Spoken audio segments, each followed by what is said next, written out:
वो सुर्ख आंखें, मैंने कभी ऐसा परिंदा नहीं देखा था। इसका सारा बदन काले बालों से भरा हुआ था। इसकी सुर्ख आंखें देखकर मैंने दहशत के मारे भागना शुरू करके दिया। आयतुल कुर्सी का विर्द मेरी जुबान पर जारी था और आंखों से आंसू से लरबरेज थी।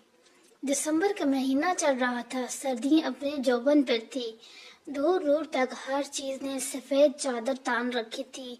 अभी भी बर्फ रुई की मान गिर रही थी। वक्फा वक्फा से दीवार के दरख्तों की शाखें चटकने की आवाजें सुनाई दे रही थी। गहरी खामोशी रूह तक सुनसानी पैदा कर रही थी। मिट्टी का कुशादा कमरा जिसके बीचों बीच जलती लकड़ियों का अगलार दरक रहा था और इसके इर्द गिर्द हम सब दादी को घेरे में लिए बैठे थे। दादी अम्मा नजरें धकती लकड़ियों पर जमाए माजी के सफ़ों की वर्करदानी कर रही थी। कुछ देर बाद गला खनखनाते हुए गोया हुई। ये इस वक्त का वाक़या है जब पानी की किल्लत के बायस में और सनोबर आपा सहरी के वक्त पानी भरने जाते थे।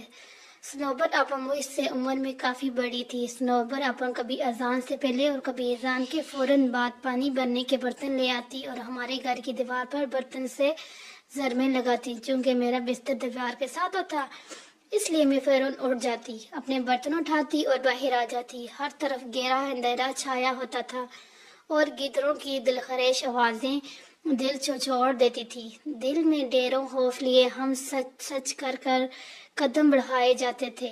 घर तो चूंकि इस जमाने में इक्का दुक्का ही मौजूद होते थे और हमें पानी लाने के लिए तवील मसाफत तय करनी पड़ती थी। झाड़ियों में थोड़ी सी हलचल होती तो हमारा दिल उछल कर हल्के में आ पहुंचा। सोबर आपा काफी मजबूत असाब की मालिक थी, जबकि मैं काफी डरपोक वाक़या हुई थी। पानी लाना मेरी मजबूरी थी क्योंकि घर में एक बूढ़ी सास थी और 3 बच्चे, मेरी एक बेटी और 2 बेटे। शोहर तो रोजी रोटी कमाने के सिलसिले में बाहर निकले थे तो महीनों बाद ही वापस लौटते थे। आगे आगे सोबर आपा होती थी जबकि पीछे पीछे होती थी मैं। और कभी कभार तो मुझे वाजिया महसूस होता था कि मेरे पीछे कोई और भी चलता आ रहा है। अपने पीछे उठाने जाने वाले कदमों की आवाज़ में बेखूबी सुनती थी, लेकिन मुझे सोबर आपा हमेशा नसीहत करती थी कि कभी किसी चीज़ के पीछे ना जाना, चाहे तुम कुछ भी देख लो, और कभी पीछे मुड़ कर नहीं देखना चाहिए तुम्हें कुछ भी सुनाई दे रहा हो। मैंने इनकी बात को दिल पर नक्श कर दिया था। मैं अपने पीछे कदमों की चाप सुनकर जोर से आंखें बंद कर लेती और दिल में आयतुल कुर्सी पढ़ना शुरू कर देती थी। लेकिन तवील सफर तय करने के बाद बैठने को जी चाहता तो मैं यूं महसूस होती जैसे बिल्कुल साथ कोई बैठा है। गर्दन घुमाकर इधर उधर देखने पर सवाए अंधेरे कुछ दिखाई न देता। हमारा रोज का आना जाना था। एक रोज मुझे आवाज आई कि दीवार पर ज़रबे मारी जा रही हैं। मैं उठी, अपने बर्तन उठाए, लेकिन गहरा अंधेरे देख कर ठटक गई।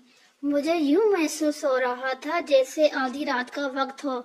मैं बाहर गई तो देखा सोबर आपा का दूर तक कोई नाम व निशान नहीं था। मैं ये समझकर कदम रास्ते पर डाल दिए कि वो ज्यादा दूर नहीं गई होंगी और मैं इन तक पहुंच जाऊंगी। गीदड़ों की आवाजें पल भर को मेरे कदम साफ कर देती थी। मैंने भागना शुरू कर दिया, लेकिन मैं इन तक नहीं पहुंच सकी। बगैर तनफ्फुस के साथ मैंने मुसाफत तय की और जाए वकूफ पर पहुंच गई। मेरे अंधेरे तक सनसनी दौड़ गई थी। सोबर आपा वहां मौजूद नहीं थी। मैं थोड़ा ऊपर खड़ी थी और नीचे देखा जहां पानी का कुआं था। ऐसा महसूस हो रहा था कि कोई पानी की डोल एक बाद दीगर अपने ऊपर बहा रहा है। मैंने नीचे जाना जरूरी ना समझा और पानी का डोल उठाकर ऊपर बैठ गई। लेकिन थोड़ी देर बाद भी पानी की आवाजें बस्तुवार आ रही थी।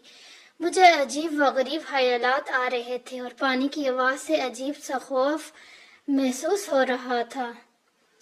अपने पीछे किसी को महसूस किया तो मेरे जिस्म पर कपकपी तारी होगी। मैंने लरजते हुए पीछे मुड़कर देखा तो किसी का नाम व निशान भी ना था। वहां एकदम से सुठान छा गया। मेरी हैरत की इंतहा न रही। लेकिन इसी जगह ऊपर घने दरख्त की शाख पर कोई अजीब सा परिंदा बैठा मुझ पर नजरें गाड़े हुए था। अजीब किस्म का परिंदा था। मैंने कभी ऐसा परिंदा नहीं देखा था। इसका सारा बदन काले बालों से भरा हुआ था। इसकी सुर्ख आंखें देखकर मैंने दहशत के मारे भागना शुरू कर दिया।